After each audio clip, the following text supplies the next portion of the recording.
el marco jurídico para la protección de la biodiversidad en México. Y bueno, pues empezar mencionando que en este tema existe una gran regulación internacional, una amplia regulación internacional en materia de protección de la biodiversidad. Es decir, que existen un buen número de tratados internacionales para la protección, para la salvaguarda de la biodiversidad en general o de algún aspecto específico de esta, ¿no? Como puede ser especies amenazadas, patrimonio natural, que también se considera como parte del tema de biodiversidad, o tratados relativos, por ejemplo, a humedales, o a, por ejemplo, a aves migratorias, a la protección de algún mar concreto frente a la contaminación. Es decir, que encontramos tanto tratados internacionales generales para la protección de la biodiversidad como tratados internacionales específicos para la protección de algún aspecto concreto de esta, ¿no? El convenio más importante general en este tema es el Convenio Marco de Naciones Unidas para la Protección de la Biodiversidad, que, del año 1992, que se adoptó en la Conferencia de Naciones Unidas sobre Medio Ambiente y Desarrollo, celebrada, como ustedes saben, en Río de Janeiro, Brasil. Y bueno, no vamos a ver en este curso todos estos tratados internacionales específicos o que buscan la protección de algún elemento importante de la biodiversidad, pero sí vamos a hablar un poquito sobre este convenio sobre la diversidad biológica porque, como les decía, es importante, ¿no? Y es el marco jurídico básico a nivel internacional y además este convenio ha motivado, ha generado cambios legislativos a nivel nacional, es decir, que una vez que ha sido adoptado se han hecho cambios en las legislaciones nacionales en materia de biodiversidad. Entonces, bueno, este convenio, como les decía, es del año 1992 y básicamente los objetivos que aparecen en el artículo 1 se definen como la conservación, ese sería, digamos, el principal objetivo de este convenio, la conservación de la diversidad biológica. Y, en segundo lugar, la utilización sostenible de sus componentes.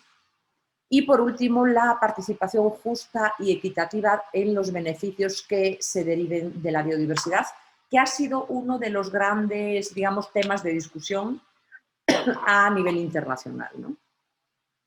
La biodiversidad se considera patrimonio común de toda la humanidad y entonces en este sentido van ese tipo de discusiones. Ya concretamente hablando de México y de la protección de la biodiversidad en México,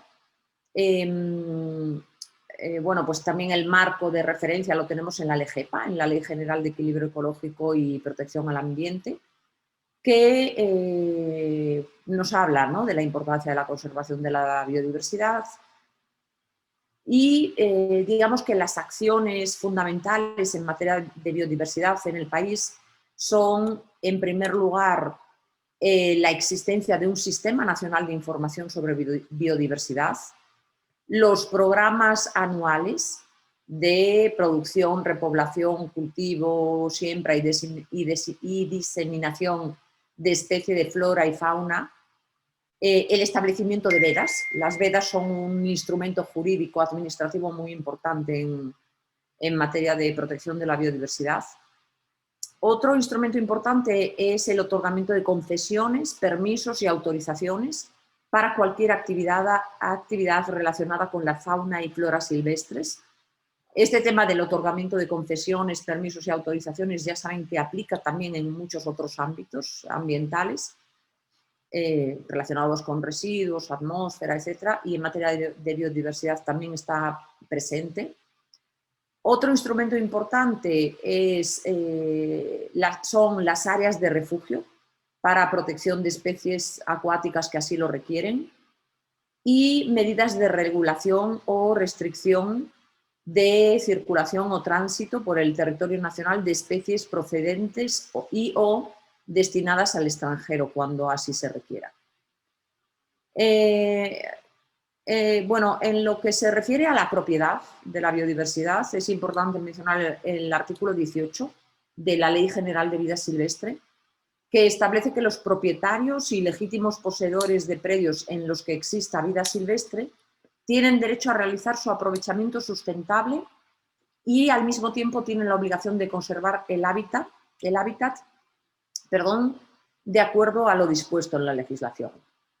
Y bueno, por último, y quizá lo más relevante en materia de protección de la biodiversidad en México, nos encontramos con las áreas naturales protegidas, que ha sido el instrumento más importante, insisto, en este país, aunque no pasen por el mejor momento, pero ha sido el instrumento más importante para la protección de la biodiversidad. Aparecen, en primer lugar, en el artículo 3 de la LEGEPA, que las define como aquellas zonas del territorio nacional y aquellas sobre las cuales la nación ejerce su soberanía y jurisdicción, en las cuales los ambientes originales no han sido significativamente alterados por la actividad del ser humano, o que requieren ser preservadas y restauradas y están sujetas al régimen previsto en la presente ley. Importante saber que existen diversos tipos o categorías de áreas naturales protegidas, de acuerdo a su vocación y también de acuerdo a su grado de conservación o bien al tipo de ecosistema que albergan. Y cada una de estas áreas naturales protegidas va a tener un régimen jurídico diferente, es decir, que existen categorías y cada una tiene un marco jurídico diferente. ¿Cómo se crean las áreas naturales protegidas? Pues probablemente ya lo sepan a través de declaratorias con base en estudios justificativos previos que son elaborados de acuerdo a un procedimiento establecido en el reglamento de la LEGEPA en materia de áreas naturales protegidas, que es, digamos, la norma jurídica específica y concreta para estas zonas, para las áreas naturales protegidas. Y lo que es importante también saber es que existen áreas naturales protegidas de competencia federal, áreas naturales protegidas de competencia estatal y áreas naturales protegidas de competencia municipal. Y otro tema importante es que dentro de las áreas naturales protegidas no todo el territorio del área natural protegida tiene el mismo régimen jurídico, porque dentro de las áreas naturales protegidas se da una zonificación que está o se hace en función de sus elementos biológicos, físicos y socioeconómicos. Y eso es lo que va a determinar las actividades que se pueden llevar a cabo en cada una de esas zonas, ¿no? Entonces, a grandes rasgos, en un área natural protegida tenemos que distinguir entre lo que son o lo que es la zona núcleo y la zona de amortiguamiento. La zona núcleo es aquella cuyo propósito principal es la conservación y, por lo tanto, únicamente permite actividades de educación y de investigación y normalmente no se permiten las actividades de desarrollo, aunque sea desarrollo sostenible, ¿no? Estas zonas núcleo de las áreas naturales protegidas se pueden dividir por una serie de subzonas, que son, de acuerdo a la ley y de acuerdo al reglamento, la zona núcleo de protección y o de uso restringido. Y luego, además del núcleo del área natural protegida, tenemos lo que son las zonas de amortiguamiento. Y fíjense, el propósito principal o el gran principio que rige las zonas de amortiguamiento es el del desarrollo sostenible. O sea, ven la diferencia entre zona núcleo, principio de conservación, zona de amortiguamiento, desarrollo sostenible. Entonces, claro, en las zonas de amortiguamiento se permiten más actividades, ¿no?, que en la zona núcleo. Dentro de las zonas de amortiguamiento también pueden existir subzonas. Ahí podemos encontrar zonas de preservación, de uso tradicional, de aprovechamiento sustentable de los recursos naturales, de aprovechamiento sustentable de los ecosistemas, de aprovechamiento especial, de uso público, de asentamientos humanos o de recuperación. Como les decía, todo esto aparece claramente establecido en la LEGEPA y en el reglamento de la LEGEPA en materia de áreas naturales protegidas. Ahora bien, yo les mencionaba que existen categorías de áreas naturales protegidas. Algunas son de competencia federal, otras pueden ser de competencia estatal y otras de competencia municipal. Esto lo podemos encontrar en el artículo 46 de la LGEPA, que nos dice, en primer lugar, cuáles son las federales, que son las reservas de la biosfera, los parques nacionales, los monumentos naturales, las áreas de protección de recursos naturales, los santuarios y las áreas dedicadas voluntariamente a la conservación. Luego tenemos áreas naturales protegidas de carácter estatal, ahí están los parques estatales, las reservas estatales y otras categorías que establezcan las legislaciones locales. Y por último, también tenemos áreas naturales protegidas de carácter municipal, que son las zonas de conservación ecológica municipal y las demás categorías que se establezcan de acuerdo a las legislaciones locales.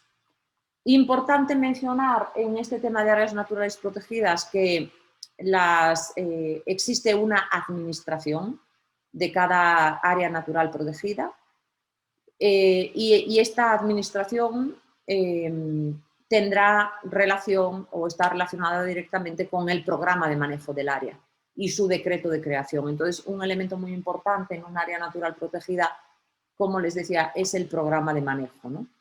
Que no todas lo tienen en la realidad, en la práctica, pero sí todas deberían tenerlo. Y bueno, también que sepan que es posible y es habitual, además, en materia de áreas naturales protegidas, que existan convenios de concertación o de cooperación con diferentes sectores de la sociedad. Por ejemplo, la administración del área con ejidos, con comunidades agrarias, pueblos indígenas, grupos y organizaciones sociales y diferentes niveles de la administración pública. Deben de tener un director a cargo de esta administración y manejo, designado por la autoridad responsable, por la Semarnat en caso de las federales. Y bueno, pues para completar este tema de las áreas naturales protegidas, pues mencionar que existe en el país un Sistema Nacional de Áreas Naturales Protegidas, un Registro Nacional de Áreas Naturales Protegidas, un Consejo Nacional de Áreas Naturales Protegidas y consejos de cada una de las áreas naturales protegidas. Además de las áreas naturales protegidas, en México existen otras figuras parecidas, similares, pero que no son áreas naturales protegidas, que son las unidades de manejo para la conservación de la vida silvestre y las unidades de manejo para la conservación de la fauna. Y ambas tienen como objetivo la conservación y permiten actividades de aprovechamiento en condiciones también muy establecidas, ¿no?, en la legislación.